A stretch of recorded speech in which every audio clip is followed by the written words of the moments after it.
Hello! Big news from our friends over at Distrokid. They now have an app. This app works on iOS and Android, of course, and it's available in the Apple Store and Google Play stores and all the stores where you buy apps. Go check it out. It's got a lot of cool features. You can upload new releases, you can get notified when you've earned royalties. Awesome. You can withdraw from the app via push notifications. A little dangerous for me, but rad. Anyways, go check it out. It's all at distrokid.com/app. And don't forget, you can still get 30% off your Distrokid account by going to distrokid.com/VIP/tour stories. Have a great one. We would like to celebrate our friends and supporters over at Izotope.com. Fine makers of audio software for repair, mixing, and mastering. You know their goods: RX10, Neutron 4, Ozone 11, Nectar 4. Chris and I love them, we use them, and we know you'll love them too. And right now they're having a New Year's sale on many of their software bundles. Go to izotope.com and check it all out. And use code RUIN10 when you check out to get your discount. Again, it's izotope.com. And enjoy. Hello, Tour Story listeners. Thank you for your continued support, and welcome to Season 4. I'd like to take a second to thank our friends and sponsors over at Izotope. Here at Ruinous, Chris and I rely heavily on easy-to-use tools like RX and Ozone for all of our audio repair, mixing, and mastering. Now, Tour Story listeners can get 10% off Izotope plugins or try Music Production Suite Pro for free for 30 days using code FRET10. That's FRET10. To get your discount and check out all of their easy-to-use products, go to izotope.com/ruinous. That's izotope.com/ruinous and use code FRET10. And thank you for listening.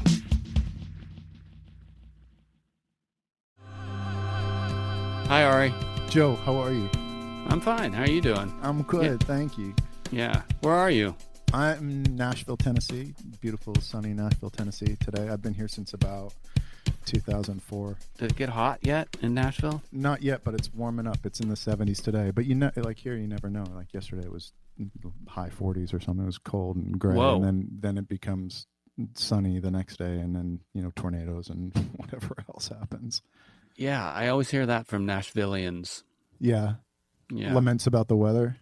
The unpredictability, and everyone says that, especially, as much as I travel, it's like, oh, in Missouri, you never know what's going to happen. Oh, in Alaska, it's like a local giving you directions, which is also a weird idea that I've experienced. But You've been everywhere, huh?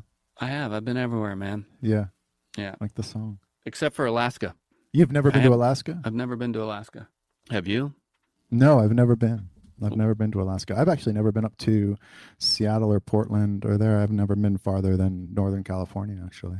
Where'd you grow up? I grew up in northwestern Connecticut, like a very rural part of Connecticut, right between New York State and Massachusetts in the northwest corner, in a little town called Kent. And then I went to New York when I was a teenager, like a young teenager, and then wound up going there for good when I was about 17 and wound up getting into a school there and then staying there pretty much straight through, except for a couple of years that I spent in Oakland, California. And then around 2001, I met my wife in New York when I was tending bar. And she was my girlfriend, and then we moved down here, and she was my wife. And two kids later, it's 2021. What bar? I worked at a bunch of bars there. I attended bar at Coney Island High, and then I worked at Arlene Grocery in the Butcher Bar, and then the ill-fated Chenet. I worked there for a little bit, and then I stopped bartending. No bartending in Nashville for you? Well, I did. I worked at this. I've worked at really good bars. I worked at this bar called the Slow Bar here when I first came down in 2002, before I went back to New York for a minute and then came back down permanently. But I worked at the Slow Bar, which was great. And I also worked at a place called The Basement before it was owned by Mike Grimes, who's the guy who owns The Basement now, and he owns The Basement East, and he owned Slow Bar at the time. It became an extension. Like he put Grimies upstairs, which is the bookstore, music store. And then Right. beneath it was the basement. But I'd retired from that scene by then. Yeah. How is Nashville feeling these days? How's the pandemic feel down there? Are the vaccines rolling out? Yeah, I mean, I got my second one. My wife got my second one, and Great. yeah, it's going good. Nashville's been through a lot because we had the tornado, and then we had the bombing, and then we had COVID. So I think it's felt like it was a rough year in a lot of ways, but that seemed really hard right in a row. So yeah, Nashville's okay. Yeah. Yeah, Nashville's getting through it just like everywhere else. But it's so isolating. It's not like as in New York, you're out so much and there's so much interaction. I have a much more isolated life in Nashville, so I'm not really sure. Like, I'm out wandering around with my dog one way or another, so I kind of see the same. I can't really see what's going on or what's not going on. Right. So Yeah. is your last year, have you been pretty quarantined, pretty inside in the last year? Yeah, we were real serious about it. Yeah. We took it really seriously, and we stayed in. And the first part of it, when it all happened, that's when I wrote the book. And so the year was really shaped by that process, like, by design, thank God. Yeah. It was a good time to slow everything down, like start gardening and writing novels. And I think that kind of helped me. That helped a lot, like to have a longer time frame that I'm looking at, and not the immediacy of day-to-day life, because that just slowed to a crawl. Well, that's a benefit. That's nice. Yeah, I mean, that's why I did it. I mean, that's one of the reasons why I do it, because, I thought I was just going to go crazy. I had where do you go when you have nowhere to go? And I had to create somewhere to go, which is the world of the book, which is a strange place to retreat to, but... Yeah.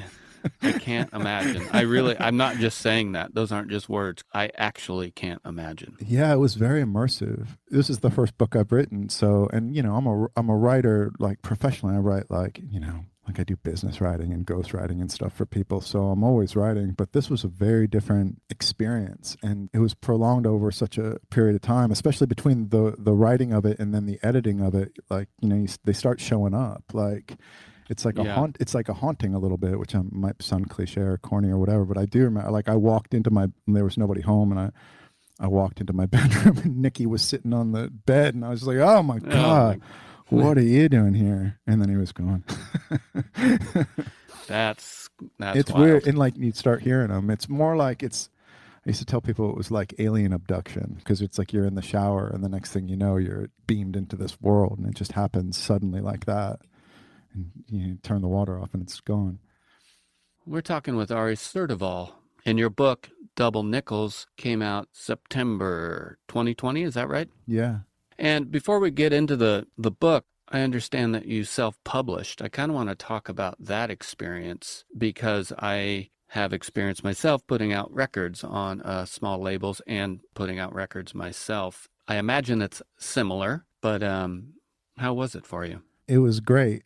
It's like the decision to self-publish. Like, when I made that decision, I made it kind of early on in the process. It's not some altruistic thing. I started to look in like what traditional publishing contracts were like, and they're just so ridiculous that I just didn't want to do it. But there was this aspect where I just felt like at this point in my life, I just didn't want to ask anybody's permission anymore. I didn't want to be like, oh, do you like it? Will you like my shit? And then, do something with it in 3 years or whatever. I just wasn't there anymore. And that's what you do when you traditionally publish. You sell the rights to your book, and they can essentially do anything with it. They can change the title, they can change passages, they can take stuff out, they can shelve it, they can do whatever they want. And for that, they take between like 90 and 94% of, sometimes it's not even gross. Sometimes it's the net after they, after they sell the book. So, the money isn't great, but it was more just like, I just didn't want to ask anybody to what they thought of it. And I felt it would be kind of disingenuous of me to pursue that, because I knew I was not willing to compromise on anything. I had this vision for what I wanted it to be, and I wanted to get as close to that vision as I possibly could. And I didn't want to get involved in any debates or dialogue about, like, if they were going to say, like, we want to do a different cover, I would have just been, no, I would have fought everything. So that's not fair to go into anything like that. And thankfully, there was no interest whatsoever to spoil me, this elaborate act of Hamlet I'm playing in my head. There was like zero interest. But it's funny, because I'd kind of decided to do it, and for some of these reasons we're talking about and other reasons as well, And then somebody I knew read it and really loved it, and they knew somebody at a very, very powerful New York literary agency, and the person was like, just let me send it. And I kind of hemmed and hawed, and I don't know if I was like completely like vociferously like, no, don't do it, but I was kind of leaning in that direction.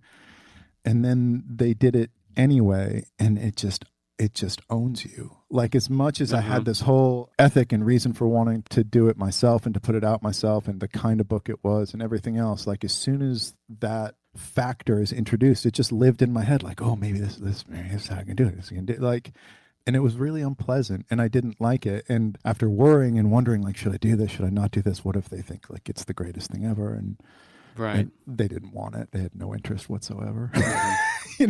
After it was out and everything. So it was, it was the right decision for that reason too. But at the same time, like, it's really hard when you have that thing in your head and you're so conditioned to think that that's what you should do. And that's the real thing to do, to traditionally publish, despite all the, facts and misgivings of why it might not be. Like, once it's a possibility, it really like rented a lot of space in my head.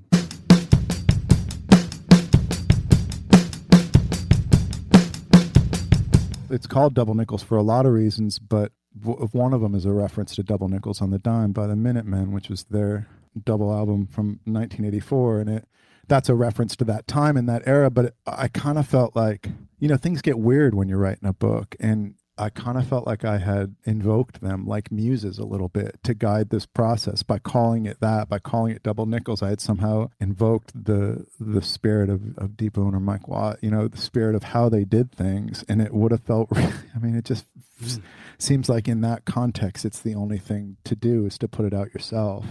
You grew up in the Northeast. It takes place in the Northeast. I do have something to say about that. I started the book and I thought it was on the West Coast, rural Northern California. Yeah. Why? Because that's where I grew up. Oh, good. As a latchkey kid. Yeah. I think it could be anywhere. It happens to be. I think so too. It happens to be there, but I think it could be anywhere. I think it could be the favelas of Brazil. I think the story almost works like a myth in a way that it can really be adapted to any set of circumstances so that you can bring yourself to it. But yeah, I grew up there in a very, very small town, very rural, very isolated, very cold, beautiful. Like, the Berkshires are beautiful. It's an incredible, lovely place. But there's I always found there to be like a darkness there. And so a lot of the stuff in my mind while I was writing it was set there. And then in terms of like how autobiographical it is, it's like, I think of this, there's a quote by Ken Kesey about One Flew Over the Cuckoo's Nest where he says some things are true even if they never happened. And for Double Nickels, I think it's like the reverse. Like, some things aren't true even if they did. Because then when I go through it, and especially like I had an experience when I was going through, like when I was reading it after it was out and everything, kind of flipping through it, I was like, oh, that happened. Like, oh, that happened. Like, it didn't almost like I was just realizing that a lot of stuff actually happened. But the characters are composites of different people kind of put together. So even if stuff is true and actual, like, some incidents actually happened, when you take them out of context or you put different people together and change time, that's a big theme in the book, time stopping and time moving in different directions. When that stuff happens, it's really not true anymore. So I feel like it's more like I have a lot in common with some of these characters than it is like, oh, that's me and that happened to me. It's not a memoir. It's not autobiographical. And like the main events of it did not happen at all.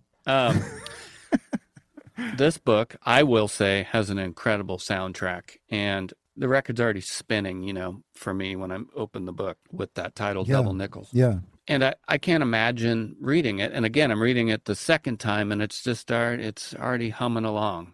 There's three things going on: the visual aspect, the words on the page, and the music, but it's all happening at once for me. Yeah, it's very easy. You. Yeah, it really, truly is. Not all books do that for me. Not all books have soundtracks, but this does, and everything flows together so easily. Yeah. Is there a purpose of the music in the book? There is, and it's almost like the classic use of a Greek chorus, which is to comment on the sort of larger moral issues of what's going on and to make a statement about the emotional timbre of what's happening in the drama. And I actually just read this quote by Nietzsche about Greek choruses, how they're just like the chorus is fundamental to the experience of understanding what's happening. And I think I do that as well. There's a lot of myth stuff that's happening in the book, which kind of is not necessarily like right up front and center. Maybe on the first reading, I think the first reading's designed to like really just follow this love story and this coming of age story. But underneath it, there's a lot of myth stuff. So it seemed like I wanted to use music that way, both because it's like the two main characters in it are teenagers and they're kind of outsiders and they like this certain specific kind of music. And that's how, in my experience, like that music was so important to me when I was a kid, especially growing up someplace so isolated.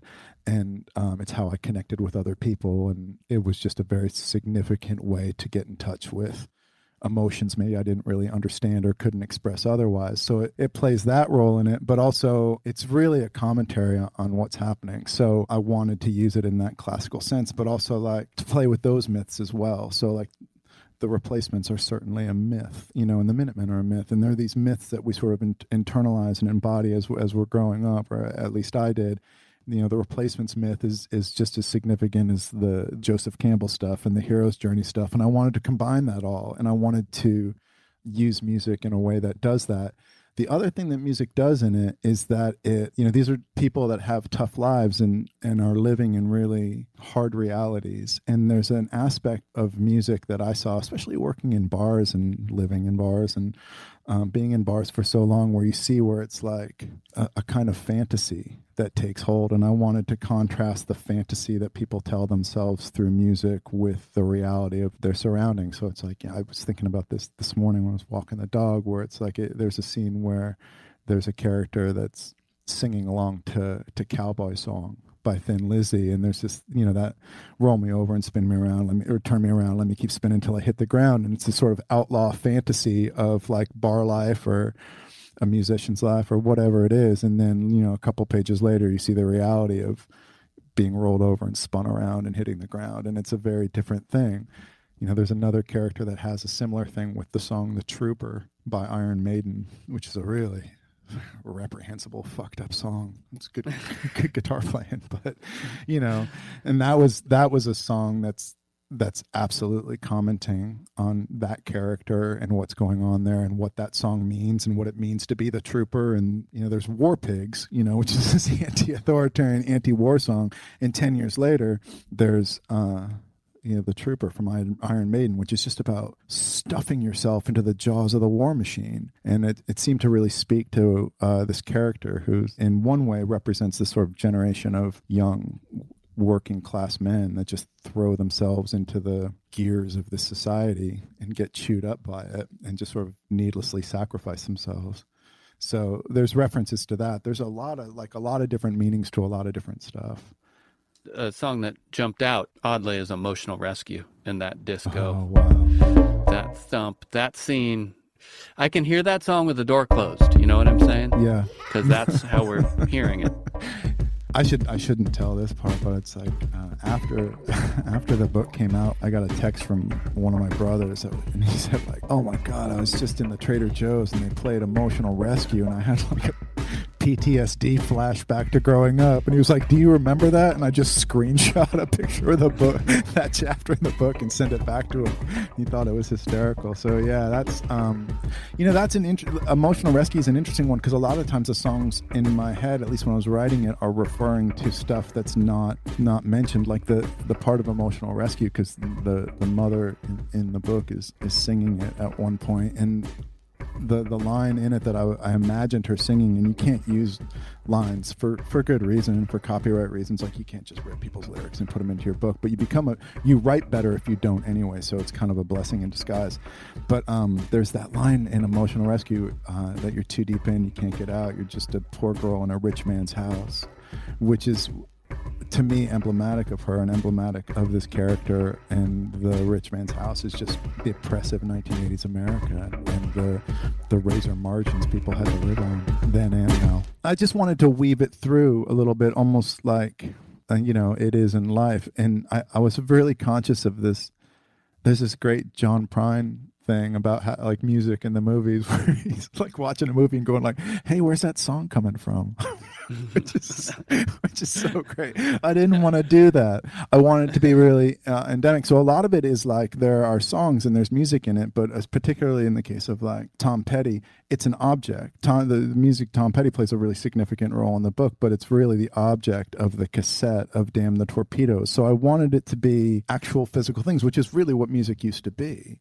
Right. It's not really so much that anymore, but I wanted to be an actual physical thing that is in the lives of these characters, whether it's a record or, you know, a cassette or a song on the jukebox. I wanted them to be actual things. I didn't want it to just be like slipping in a vibe or anything like that. Right. Part of the book was I really wanted to write something for the working class kids and for the rural kids. And especially at that time, there was not this abundance of information. So, you know, you just kind of got what you got and you cobbled it together as best you could. So that made something like a t-shirt or a record or a tape just incredibly significant and almost totemistic, like that you had it. And that's what this kid has in the book. Like he's got a Ramones t-shirt and he says he wears it every day like armor. You know, it's like this thing that becomes central to his identity. It wasn't just like, you know, I talk to my kids now and it's like, you've got everything. You've got the universe in your pocket. If you want to learn how to do anything, you just dial it up.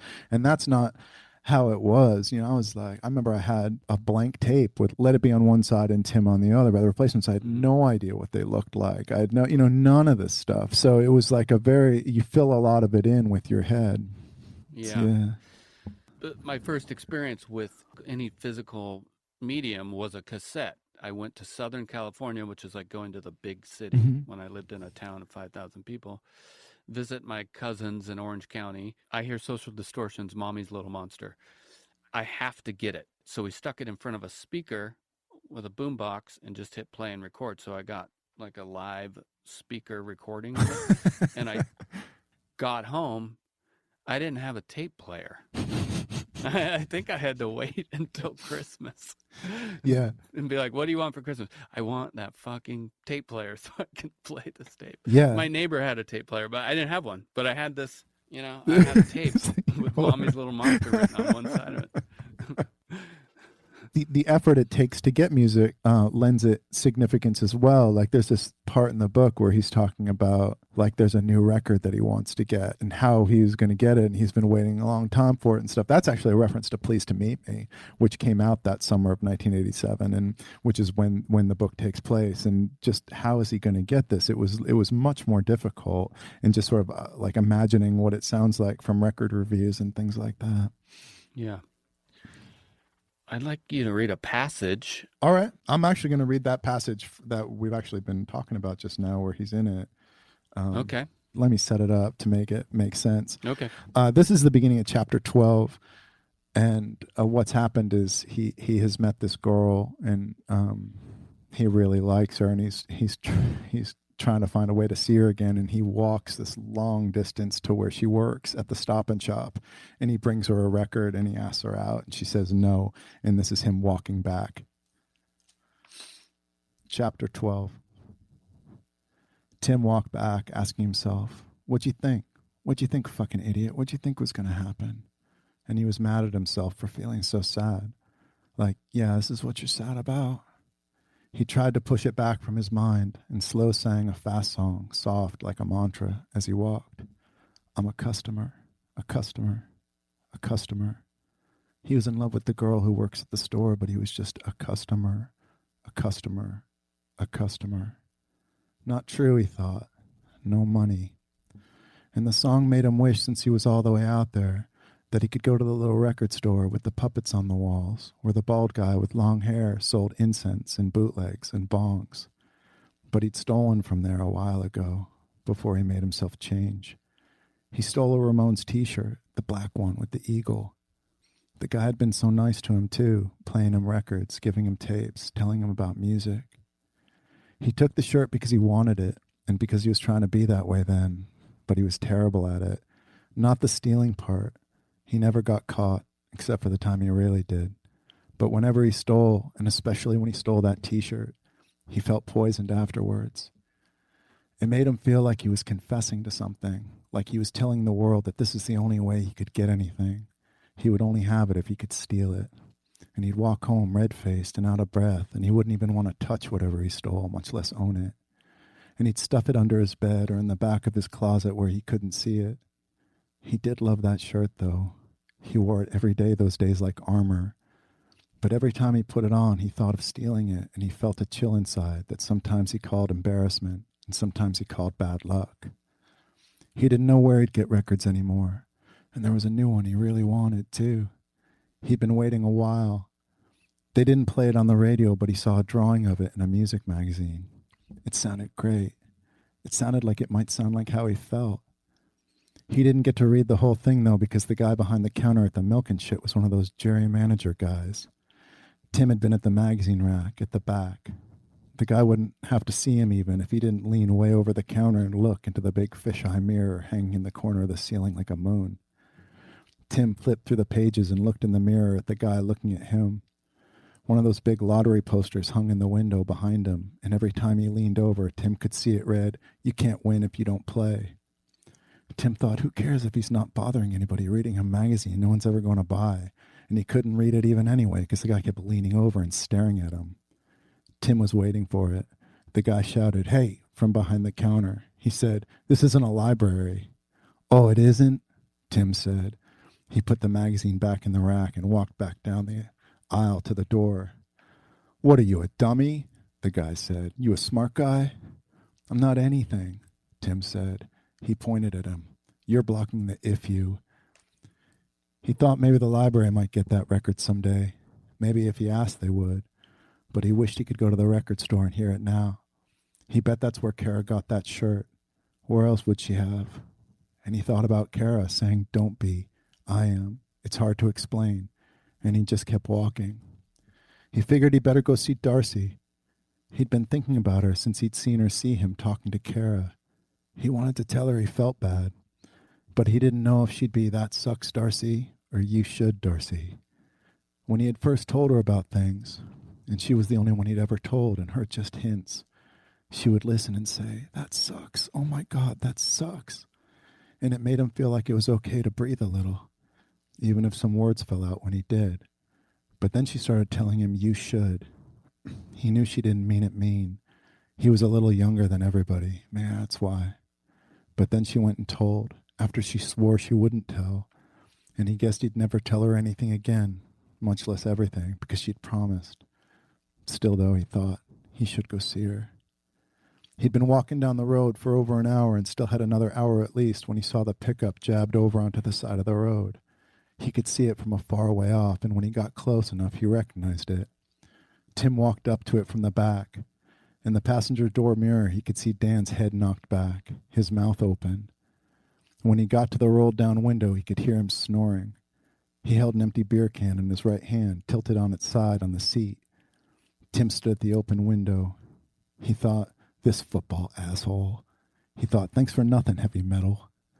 He said, "Hey," and again, "Hey." Dan lifted his heavy head and looked at Tim confused. It was quiet enough so Tim could hear the wind through the leaves of the trees on the side of the country road and the birds calling in morning. Dan said, "You again." Tim wanted to say, "Why did you do that for the other day?" But he was scared to, and what did it matter even now anyway? He said, "What are you doing?" Dan sat forward. "I'm going to work." "What are you doing? Walking to England?" That's beautiful, man. Thank That's you really so nice. much. Yeah. Oh, Dan. Dan's funny. Tragic, but he's funny too. Gosh, Yeah. he's a funny guy. He is funny. It's I think there's a lot of him. There's a lot of Dans out there. It seems to me like Dan, he cares more about other people than himself, I think. Well, he's not. He's not treating himself very well. But it's also like there's a line there where it's it's almost it says that Dan looked over with naked clown eyes full of fear, like he was peering out from cracked grease paint. "Of course I'm okay," he said. "I'm fucking wicked okay." Like there's this thing where he's almost like who he's portraying himself as is not who he really is, and he's really struggling with who he is, and he's got this facade that almost a caricature of who he's supposed to be that he's living.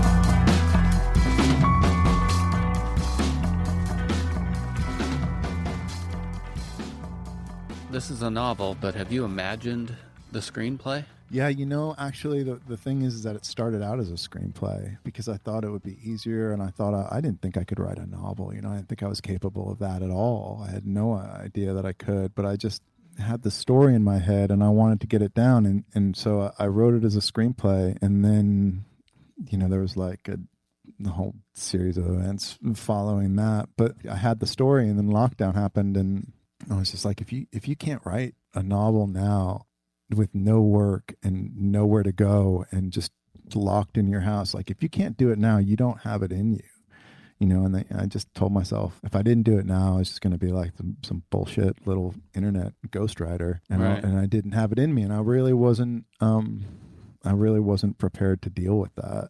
But it was really scary, and I really felt like it was a do or die moment for me, and that I'd not done it for a really long time, and it was time to just not be like that anymore.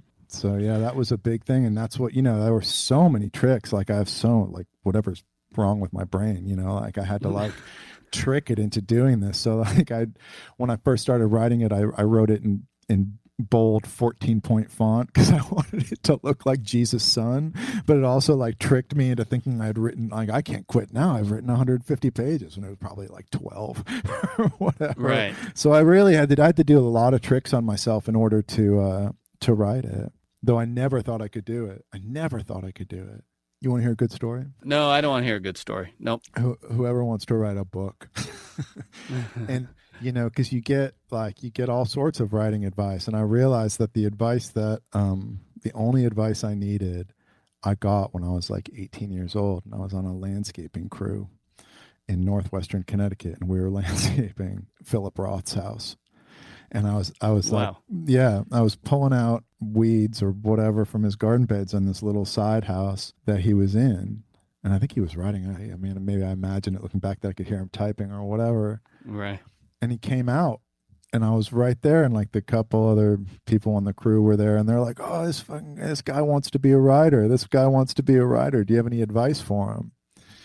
And he looked right at me, and I thought he was fucking with me. I thought he was kind of like dismissing me, but he seemed really sincere when he gave me this advice. And I realize now that it's the only advice you need as a writer. He looked right at me and he said, "Apply ass to chair." Wow. And that's really what it's about. It's like, if you want to do this, you apply ass to chair. And when I did that, when you actually do it, you realize that's the only advice you need, really. Right. Natalie Goldberg has a writing exercise where you sit for 20 minutes and you keep your hand moving no matter what. Like, you don't stop for any reason. A writing exercise is not necessarily the same thing as writing, but I just did it like that, where it's like, I'm going to sit here and I'm going to write 1,000 words. And I did that every day. And usually I wrote actually much more. And that's how it came out. The editing process was a whole other thing. But in terms of getting it down, like, I advise everybody, that's what you should do. It's funny because I always say, like, writing a self-published book's like running a marathon that ends at the start of another marathon, and you really have to run them both. Like, you really maybe it's like there's 3 marathons. I'm not sure, because there's writing the book, and then there's publishing the book, and then there's promoting or marketing the book. And if you wanted, there's no sense in doing the first part if you're not going to do the second part, which is kind of how I reconcile myself to this part, which is not my favorite thing. It'd be great to just be writing, but yeah, in terms of writing the book, it was like, I'm going to sit here and I'm going to write 1,000 words, and I'm going to do that. And then the story just came out. From your initial pen to paper to publication, how did your view change of the novel? Did you know what you had when you were done? That's such a flattering question. I really thank you for that. No, I still don't really. Like, I didn't know. It's really like being like a late night radio DJ. Like, you wonder if anybody's listening, or if you're talking to, I didn't quite know what it was or what I had. And then I started letting some people read it, and just the emotional response they were having to it. Like, once it came out, like, I had a whole bunch of people tell me that they read it in one sitting.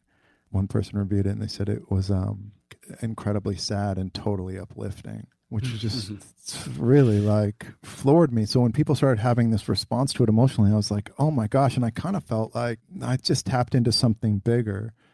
there's so many resources when you're self-publishing that are just wonderful and great, and I kind of immerse myself in. But one of them is this podcast called The Creative Pen by this woman, Joanna Penn, who writes all these like how-tos and talks about self-publishing. But this guy, Stephen Pressfield, was on this podcast, and he did this interview with her like quite recently, like maybe last month or 2 months ago. And he was talking about, for people to really be moved emotionally by a story, it's usually because there's a spiritual transformation that takes place over the course of the story. And I was just like, oh my God, because that's certainly what happens with Tim, the main character. Sure. It's a spiritual transformation, and there's this whole like Buddhist element about transcendence and enlightenment that runs through the book that is very subtle, but maybe that's something that's powering it. So I kind of felt like I had sort of marshaled these forces that were a little bit bigger than me, and it became, not really about me. And it was also like I was trying to, maybe the Orwell thing, the political writing that Orwell talks about, where I was trying to call attention to something, especially during like the height of the pandemic, and like all this stuff about essential workers and all that stuff. It's like, what are the lives really like? Like, these are actual people, and like they get bandied about as like, symbols of this or symbols of that, or this, like all the discussion of the Trump era and everything. But I just really wanted to like look at people's lives with sort of compassion and dignity and talk about it a little bit. Well, I'm going to buy a copy every time I see one in a bookstore and give it to someone, like I do with Flowers of Romance by P.I.L. Ah, nice. Thank you. Yeah. If anybody wants to get it, it's I'm selling it myself at doublenickelsbook.com. And so if you want a copy, you can get it from me, and I'll sign it for you, and I'll sign it to you. And it's on Amazon. You can get it there, and you can get it in any bookstore you want to buy it from, can get it through Ingram. So it's all available. There's an Instagram for it at Double Nickels Book, which that's been another kind of interesting way to sort of represent some of the themes that are in the book, and to do it visually and stuff. That's been kind of like more of an interesting creative project than I thought it would be. But so you can follow it at Double Nickels Book on Instagram, and there's links to get it through there. All right. Is that it? That's going to be it, except I have one more question for you, Ari. Yeah. I'll be here I can stay here all day. I'm a shut-in. I can be here all day, man. What are you looking forward to in 2021? That's such a good question. It's an interesting question. I just want, just like emerging into the world. It's been such a strange year, and I don't think we've really comprehended or processed what exactly happened in the past year. And I think maybe the next year or two ahead is going to be about people like coming to terms with that, especially if you have kids or anything like that. Like, I think some profound changes have happened.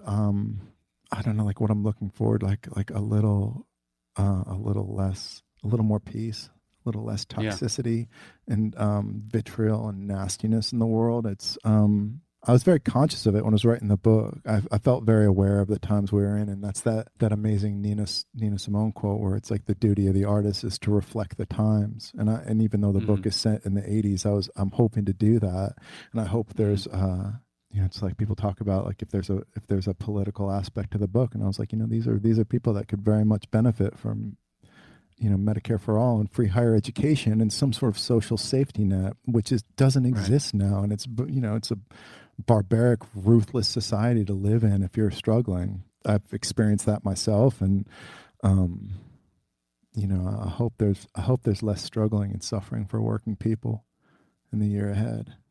Well, as cliche as it is, I'm looking forward to spreading the word of rock and roll, and I think I might be doing that. Are you going Nashville out again? Oh, when are you coming? September. Oh, nice. I hope to see you this year. Maybe I'll Thank meet you you in person. That would be great. All right, take it easy. Take it easy. Thank you for everything. Bye. Bye. The word war will set off the keg. My words are war. Should a word have two meanings? The fuck for? Should words serve the truth?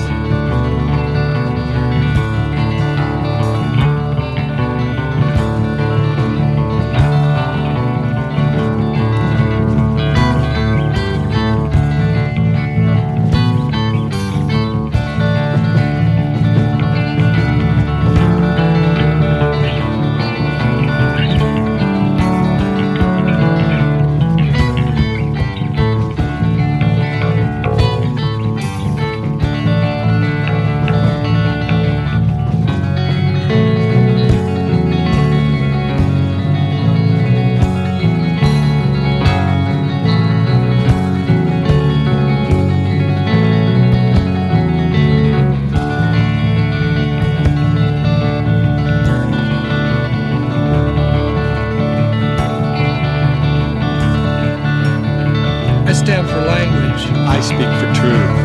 I shout for history, I am a cesspool for all the shit. to run down in.